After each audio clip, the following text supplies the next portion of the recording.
Michael and Kristine Barnett got married and had 3 sons. After deciding that their family was financially and emotionally stable, they believed that they were ready to adopt a child with special needs.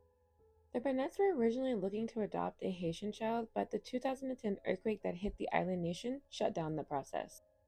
The couple's disappointment would end when they heard about a 6-year-old child who was born with a rare type of dwarfism, spondyloepiphysal dysplasia congenital. On April 26 of 2010, Kristine and Michael adopted Natalia Grace. Her Ukrainian birth certificate stated that she was born September 4th of 2003. Judith Irving, the prospective adoptive mom of Natalia before the Barnetts adopted her. She recalls falling in love with Natalia's picture, but it came down to her husband refusing to pay the $25,000 in legal fees that Natalia's existing adoptive parents requested from them. My heart, Natalia is a daughter that I never had, Judith states. Dwayne and Robin Ferris were another couple who were looked into adopting Natalia before the Barnetts, who also had forms of dwarfism, state that they were suspicious when Natalia's former adoptive parents asked to be reimbursed for previous medical expenses for Natalia. The couple decided to meet her anyways. When they met Natalia, the couple could tell that something just wasn't right. I can feel evil when I walk into a room, says Dwayne. I couldn't put my finger on whether it was the situation that was evil or Natalia. There was something wrong with her, Dwayne says, and I think that was the first time I've ever completely trusted that intuition. Right then is when I made the decision that this was not going to happen, as hard as it was to make that decision, Dwayne says. Jacob Barnett, the oldest of the 3 sons, was an academic prodigy diagnosed with autism. Now, an adult, talks about living with Natalia. The fun times I remember with Natalia are pretty much from the first week we were in Florida, Jacob Barnett stated. We all went with Natalia to Disney World. We were all excited to have her in our family, and Natalia seemed happy to join our family. The day after they adopted Natalia, Kristine went to give the girl a bath. She screamed when she saw that Natalia had pubic hair. Michael Barnett then searched online whether that was even possible and read that pubic hair can begin to appear on a girl as young as 8. Michael and Kristine figured that Natalia was a child who obviously needed love and compassion, so it didn't matter if she was a little bit older than they were originally told. The Barnetts arranged a playdate within the first few months of adopting Natalia with Elva Ray's daughter, Therese. Therese had the same rare dwarfism as Natalia and was also 6 years old. Elva Ray states that she had been disappointed by the interaction and never arranged another meeting with the Barnetts again. Michael Barnett claims that he was immediately taken aback by how much older Natalia seemed than Therese. He insisted that Natalia noticed it and quickly tried to make herself seem younger. Elva Reyes had been hoping that her daughter and Natalia could form a friendship where they could grow up and that her daughter wouldn't have to feel like she was the only one in the world. But when she saw Natalia, Elva immediately thought, Natalia looked like physically well developed. Her first impression was like her face doesn't look like a little kid, but she couldn't really say like an adult, at least a teenager. She was very vocal, talking, and she could carry a conversation very well. Very smart kid for a 6-year-old. Elva Ray and Teresa Ray, now 14 years old, looked back at the photos of Natalia and Therese during their one playdate in 2010. Therese says, definitely I don't think she looks the same age as me. I definitely had the baby look to my face. I think she definitely looks like she's at least 18, 20-ish. Natalia would tell the Barnetts a few months later that she had been having periods and hiding the evidence. An audio recording of a family friend says that Kristine found stained socks that Natalia would use as sanitary pads and then would throw them out the window.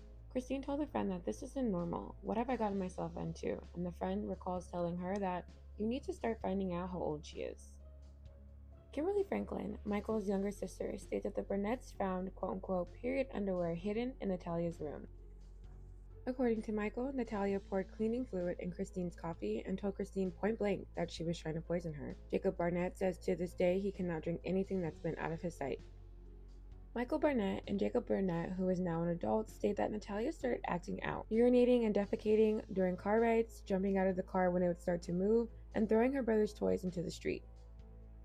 They soon discovered that Natalia had been taking knives from the kitchen and hiding them in her room. Rachel Ambler, a neighbor at the time, recalls the day when Kristine and her son Wesley came over to her house. Kristine told her about Natalia hiding the knives, after which Rachel told her own daughter that she could no longer play with Natalia. The Barnetts celebrated the birthday of one of their sons by visiting Traders Point Creamery, a working dairy where visitors could milk the cows. When staffers warned them to stay away from the potential lethal electric fence on the property, Michael claims that Natalia got a gleam in her eyes. Michael states that Natalia tried to pull Kristine into the fence, which caused everyone to come rushing to the scene of the struggle, where Natalia was flailing about. During an interview with the Traders Point staff member about the situation, they remembered that the quote-unquote little person seemed to be more calm and rational, and the mom quote-unquote seemed to be making the situation worse. Natalia's version of that day is that her feet had been hurting, and when she sat down, Kristine tried to pull her up and then fell, quote-unquote, kind of close to the fence, but she was not trying to hurt her mother. Regardless of whose version you believe, an ambulance was called to the scene. Then Natalia was committed to Laura Carter, an Indiana State Mental Hospital, for psychological evaluation. After they found a pubic hair on Natalia while administering her a sedative, she was transferred to the adult wing according to anonymous hospital employees. Hospital employees continued to state that whenever Natalia was around male patients, she would constantly flirt with them. After a few weeks in the hospital, Michael got a call telling him to pick up Natalia because her sexual advances were creating a disturbance. The Barnetts took Natalia to several therapists, fully expecting she'd be diagnosed with quote-unquote severe mental disorder like schizophrenia, or that Natalia was hearing voices that could help explain her behavior. The Barnetts were shocked when one of the specialists they met with labeled Natalia as a sociopath. This meant that Natalia was fully in control of her actions and knew exactly what she was doing.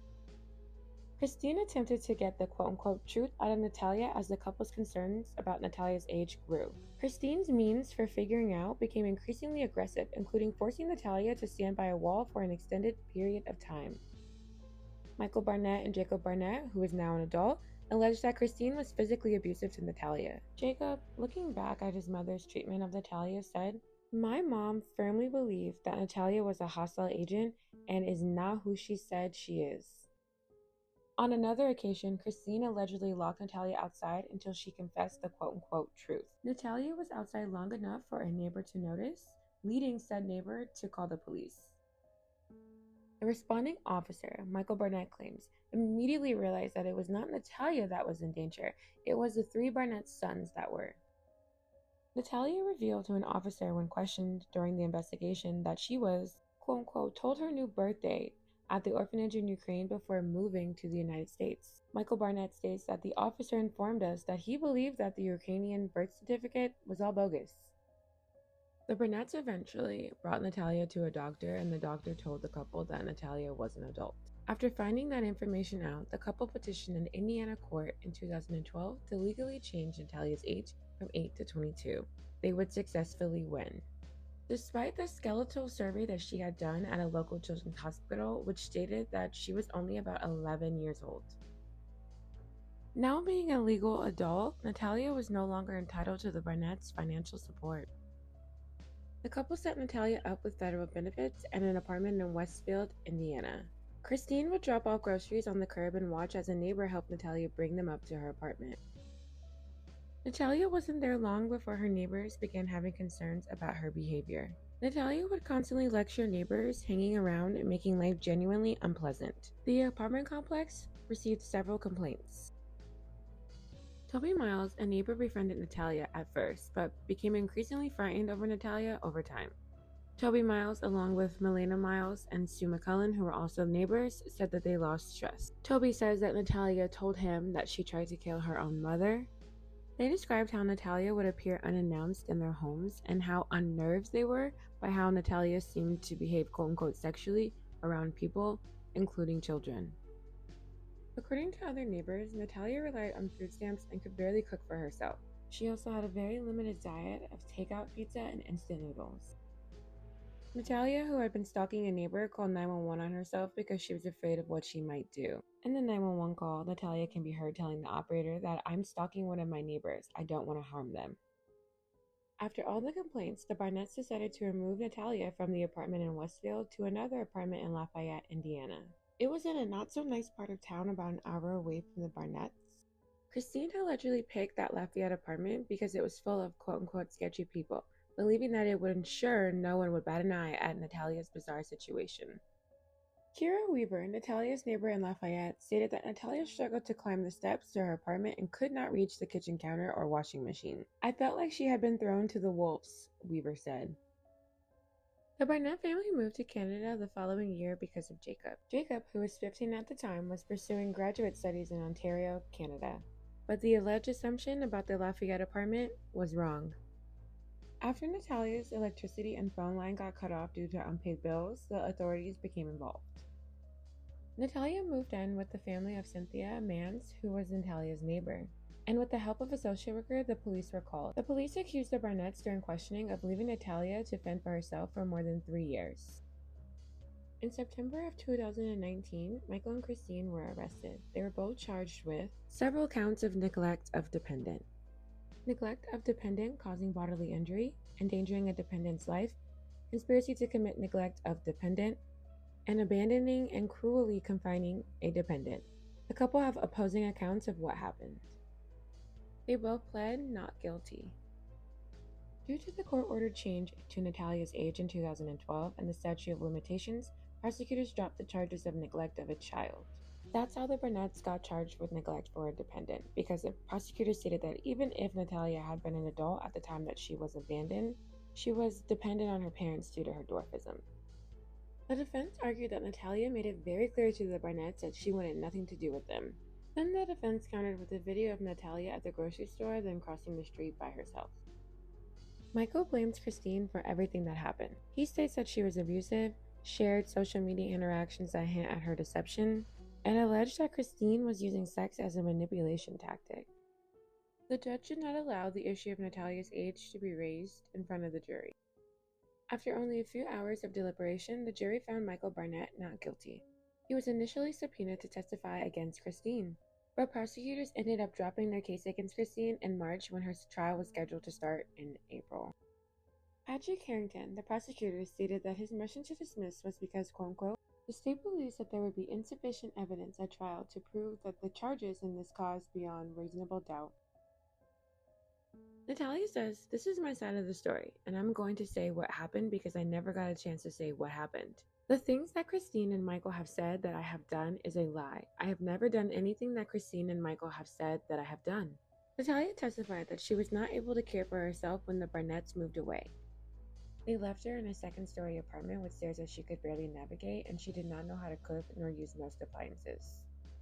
Natalia denied hiding knives in her room, attempting to poison Kristine, or trying to shove her into an electric fence. When it came to the video of Natalia seemingly running errands by herself, she explained to Dr. Phil, "I actually didn't even go grocery shopping. My landlord took me to the gas station or something just to get a couple things. The Barnetts had given me food, like canned foods and stuff like that.